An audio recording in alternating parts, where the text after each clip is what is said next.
Hello friends, ओम श्री गणेशाय नमः। आप सभी का स्वागत है आपके अपने यूट्यूब चैनल पर। फ्रेंड्स, आज हम आपको इस वीडियो में बताने जा रहे हैं वट सावित्री व्रत के शुभ मुहूर्त, पूजा विधि और घर पर वट सावित्री व्रत की पूजा करने की सरल विधि के बारे में, और वट सावित्री व्रत की पौराणिक व्रत कथा, महत्व और उपाय के बारे में।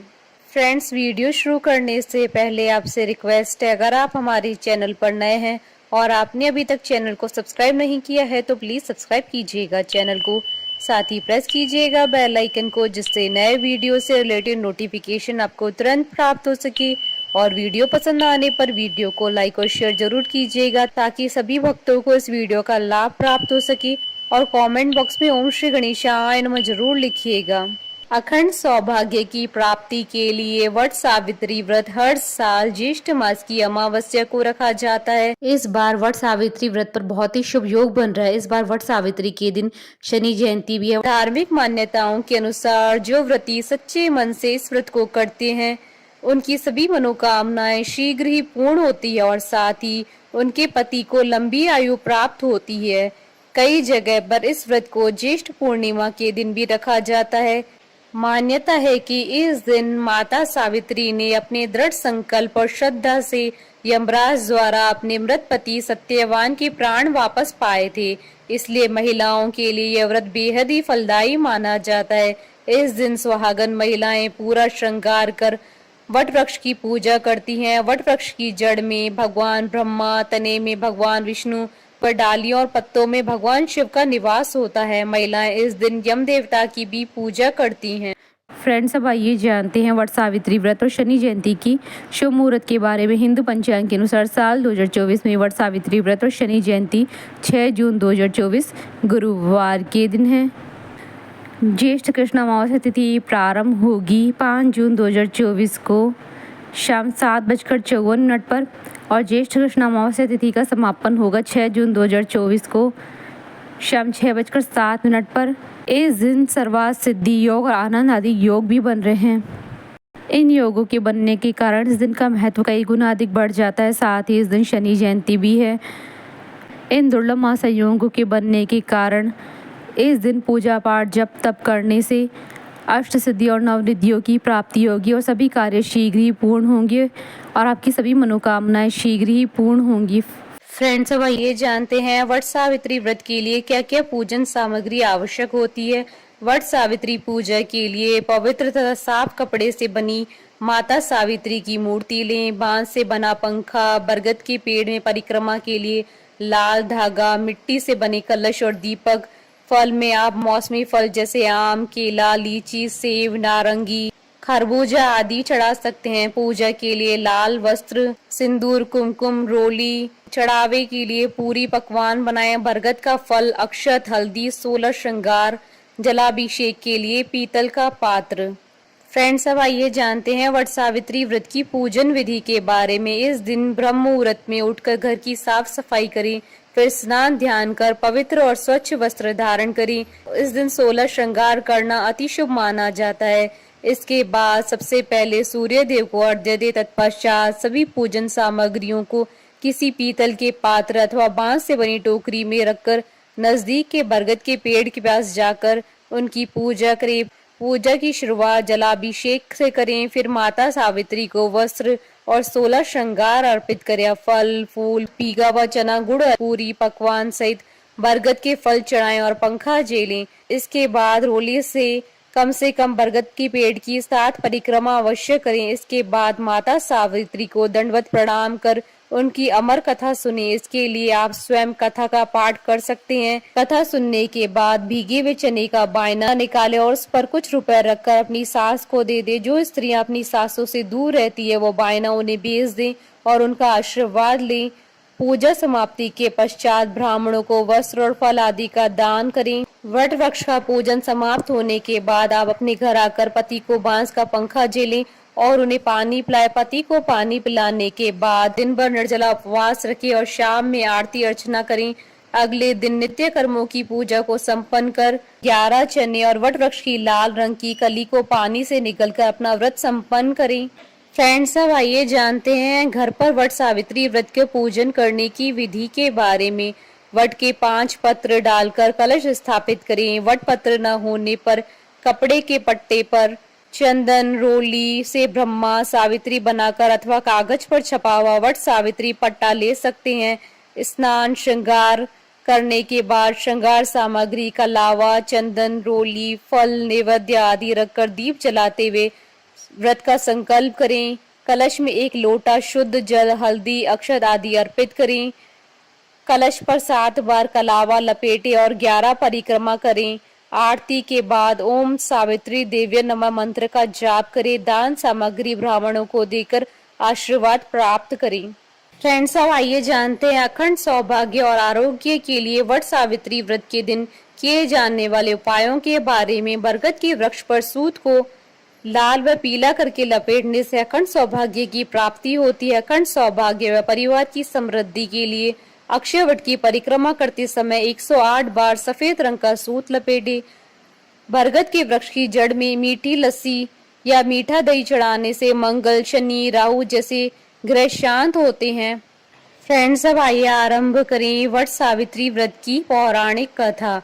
देवी पार्वती जी ने कहा, हे देवताओं के भी देवता, जगत के पति शंकर भगवान, प्रभास क्षेत्र में स्थित ब्रह्मा जी की प्रिया जो सावित्री देवी है, उनका चरित्र आप मुझसे कहिए, जो उनके व्रत का महात्म हो और उनके संबंध का इतिहास हो, एवं जो स्त्रियों के पतिव्रत्य को देने वाला, सौभाग्यदायक और महान उदय करने वाला हो। तब शंकर भगवान ने कहा, हे महादेवी, प्रभास क्षेत्र में स्थित सावित्री के असाधारण चरित्र को मैं तुमसे कहता हूँ। हे माहेश्वरी, सावित्री स्थल नामक स्थान में राजकन्या सावित्री ने जिस प्रकार से उत्तम वट सावित्री व्रत का पालन किया। भद्र देश में एक धर्मात्मा राजा रहता था जो सभी प्राणियों के हित में तत्पर रहता था। उसका नाम अश्वपति था। धर्मात्मा, क्षमाशील, सत्यवादी होने पर भी राजा संतान रहित था। एक समय वह राजा प्रभास क्षेत्र में यात्रा करते हुए पहुंचा और सावित्री स्थल पर आ गया। वहां पर राजा ने अपनी रानी के साथ इस व्रत को किया, जो सावित्री व्रत नाम से प्रसिद्ध सभी प्रकार की कामनाओं को पूर्ण करने वाला है।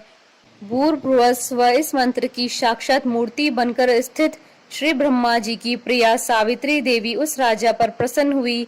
कमंडल को धारण करने वाली वह सावित्री देवी दर्शन देने के बाद पुनः अदृश्य हो गई। लेकिन देवी के दर्शन के पुण्य से कुछ दिनों के बाद राजा अशोपति के घर देवी के समान रूप वाली कन्या का जन्म हुआ, जो देवी सावित्री के अंश से उत्पन्न हुई थी। देवी सावित्री की प्रसन्नता से प्राप्त तथा सावित्री की पूजा करने के बाद उत्पन्न कन्या का नाम भी सावित्री रखा गया।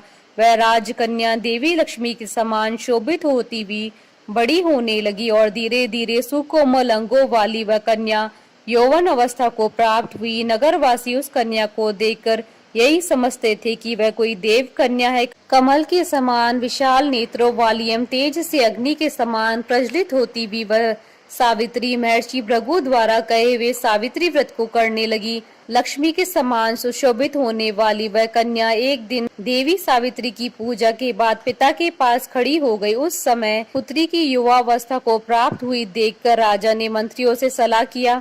इसके बाद राजा ने सावित्री से कहा, हे पुत्री, तुम्हें योग्य वर को देने का समय आ गया है। मुझसे कोई तुम्हें मांगने के लिए भी नहीं आता और मैं भी विचार करने पर तुम्हारी आत्मा के अनुरूप वर को नहीं पा रहा हूँ। अतः हे पुत्री, देवताओं के निकट मैं जिस तरह से निंदनीय ना हूँ वैसा तुम करो। मैंने धर्म शास्त्र में पढ़ा और सुना भी है कि यदि पिता के गृह में रहती हुई विवाह के पहले ही जो कन्या रजोधर्म से युक्त हो जाती है उसके पिता को बड़ा पाप लगता है। इसलिए हे पुत्री, मैं तुमको भेज रहा हूँ कि तुम स्वयं ही अपने योग्य वर ढूंढ लो। वृद्ध मंत्रियों के साथ शीघ्र जाओ और मेरी बात को मानो। इसके बाद आप जैसा कहते हैं वैसा ही होगा। ऐसा कहकर सावित्री घर से निकलकर राज ऋषियों के साथ तपोवन की ओर चल पड़ी और वहां पहुंचकर माननीय वृद्ध जनों को प्रणाम करके सभी तीर्थों और आश्रमों में जाकर पुनः मंत्रियों के साथ सावित्री अपने महल को लौट आई। यहाँ सावित्री ने पिताजी के साथ देवर्षि नारद जी को बैठे देखा। आसन पर बैठे हुए नारद जी को प्रणाम करके मुस्कुराती हुई जिस कार्य के लिए वन में गई थी सारी बातें कहने लगी। सावित्री बोली, हे नारद जी, शाल्व देश में धर्मात्मा दुम्त सेन नाम से विख्यात एक क्षत्रिय राजा हैं, जो देव योग से नेत्रहीन हो गए हैं। रुक्मी नामक उनके एक सामंत ने उनसे राजपाट छीन लिया है।